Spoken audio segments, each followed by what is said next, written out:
Hello YouTube, this is Herman Williams with ATM Financial Services. Why don't we jump right into my favorite topic, understanding your credit score.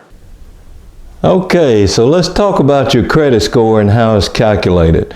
The first thing you need to know is that good money management, and in this case credit score management, is a learned behavior. Your credit score is viewed as a measure of risk. Lenders and credit card companies use your credit score to determine the risk involved in approving your loan or extending your credit. In other words, what are the chances or the risk that you may not pay them back? Secondly, you need to understand that a number of other people and companies also use your credit score to determine their risk in doing business with you. And I'm referring to people such as a landlord who may use your credit score as one of the factors in deciding whether to rent you an apartment or a house. How likely is it that you may not pay your rent on time? Someone else who may use your credit score could be your auto or life insurance provider. Your credit score is not just a measure of financial risk, but for some, it is a measure of risky behavior. If you engage in risky behavior with your money, you may also be prone to engage in risky behavior in other areas of your life, such as driving a car. So your credit score could be used as one of the components to determine your premium payment. Some employers also check your credit score when making hiring decisions. Again, they are looking for signs of risky behavior. Remember, money management is a learned behavior. The question is, are you going to learn good behaviors or bad ones? Now, sometimes we may exhibit poor money management behavior and not even know it. More on that as we get into managing your credit score. So let's talk about what makes up your credit score and how your behaviors can help or hurt your credit score. Your credit score can range from a low of 300 to a high of 850.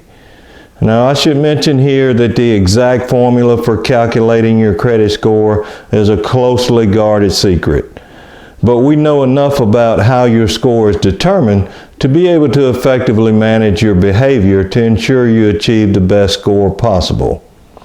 We know, for instance, that your credit score is calculated by scoring your behavior in 5 differently weighted areas.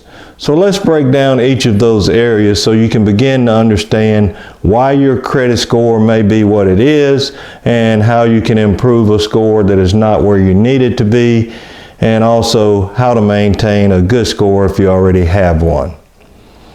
The first part of your score that you need to understand is your payment history. This portion of your score makes up the highest percentage of your overall score. Payment history is weighted at 35%.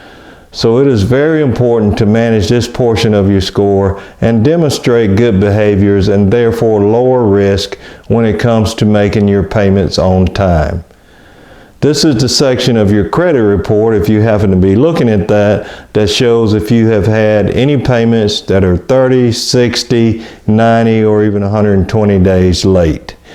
The more late payments you have and the longer the length of those late payments, the lower your score will be in this area. This is also the section on your credit report where collections, charge-offs, foreclosures, and bankruptcies will appear. Again, this is the most heavily weighted portion of your credit score, so the lesson here is to pay your bills on time.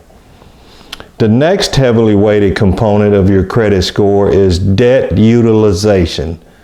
This is probably the area that affects people the most, and you may not even realize what you're doing to hurt yourself in this area.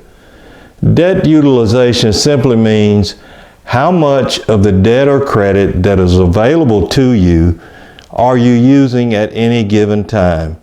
For example, if you have a credit card that has a $5,000 limit and you currently have a $2,000 balance, what is the debt utilization on that card? The answer is 40%. So is that good or bad with respect to your credit score? The answer here is that it is bad because the way debt utilization works is like this. Anytime your debt utilization is above 30%, it negatively impacts your credit score. And the higher you get above that threshold, or the more accounts that you have that are above the threshold, the more it hurts your score. Like I said, this is probably the area that hurts people the most, and they may not even know why. This is especially true when you are just starting out and trying to build credit, or maybe you are trying to start over and repair your credit. Either way, let's say you get your first credit card, or maybe you get a new credit card, and instead of having a $5,000 limit, it only has a $500 limit.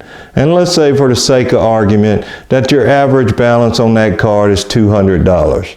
So you're using the card and you're paying your bill on time, but your score is not improving. And in fact, your score may actually be going down instead of up. That's because you're at 40% utilization again, and that's hurting your score. The good news is that as soon as you get that utilization below 30% and the new balance is reported to your credit bureaus, you will see your score improve. Now, I can't stress this point enough. Know what your credit limits are and try to stay below the 30% threshold. The next component of your credit score is the length of credit history. This area is weighted at 15% of your score. The longer you have demonstrated good behavior, the better. One mistake that people sometimes make when they feel they can't control their credit card usage is they will say, when I pay off this card this time, I'm going to cut it up and close the account. Well, I would say if you take that approach, you have done two good things and one really bad thing. Paying off the card is obviously good. Cutting up your card, if you can't control your spending behavior, is also good. But closing the account is really bad, because when you do that, you lose your payment history on that account, and that really hurts. Actually, by closing the account, you could potentially be hurting your score in two different areas: payment history and length of history. If you don't feel like you can trust yourself with that credit card, either lock it away in a safe place or simply cut up the card to prevent yourself from using it, but do not close the account. The fourth component of your credit score is called credit types, and it's weighted at 10%. What they are looking for here is that you have demonstrated that you can handle different types of credit, not just credit card, but other types of debt as well, such as a car loan, a personal loan, or even a mortgage. Having demonstrated good behaviors with multiple types of credit will gain you the most points in this category. The fifth and final category of your credit score is called new credit and miscellaneous. It is also weighted at 10%. But this one can be a little tricky also. You may need to open a new account so that you are managing multiple types of credit. But new credit is also seen as new risk. So initially, when you open a new account, you may see your credit score dip slightly, but if you manage the account the way we've already discussed, it should only be a temporary dip. The other thing that falls into this category is what's known as hard inquiries. When you apply for new debt or credit, the lender checks your score for purposes of determining your approval. This is considered a hard inquiry because it has the potential to increase your debt load. By contrast, when you check your score through Credit Karma, Credit Sesame, or any of the other sites, that is considered a soft inquiry and does not impact your score. Only when someone is checking your score for purposes of extending your credit is it considered a hard inquiry. If you are trying to buy a car and you have several dealerships check your credit because you are trying to see if you can get a better rate, all of those checks will be treated as hard inquiries and negatively impact your score. Again, what you thought was a good behavior, shopping around for the best rate, actually ends up hurting you. A better approach would be to ask your bank or credit union for a rate quote based on a hypothetical amount that you're thinking of spending on a car. They will do a soft inquiry and check your score and quote you a rate. One thing that I should mention here is that most lenders use what is known as your FICO score, which is broken down the way I've described it here. But if you are checking your score using one of the free websites I mentioned, you should know that they use what is known as your Vantage score. Vantage score has gone through several iterations, and now they're on Vantage score 3.0. And Vantage score 3.0 uses the same range as the FICO score, but the components are weighted differently. For instance, with the Vantage score system, the payment history section is weighted at 40% instead of 35%, and the credit utilization section is weighted at 20% instead of 30%.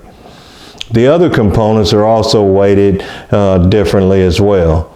So depending on what areas you're doing well in and which ones you're not doing well in, your Vantage score could look better or worse than your FICO score. But if you practice good behaviors in all of the calculated areas that we've discussed, your score will be good in either method. The free credit score sites are good for tracking your progress, but just remember that most lenders still use the FICO score for determining approval. Now, some lenders do use your Vantage score, so it might be a good idea to ask which score is being used when you apply for credit. Well, I hope you have found this lesson informative and useful. Please take a moment to subscribe to my channel so that you will get all of the lessons that are forthcoming. And also, if you like what you have seen, please give me a thumbs up and like my channel. And until next time, behave well.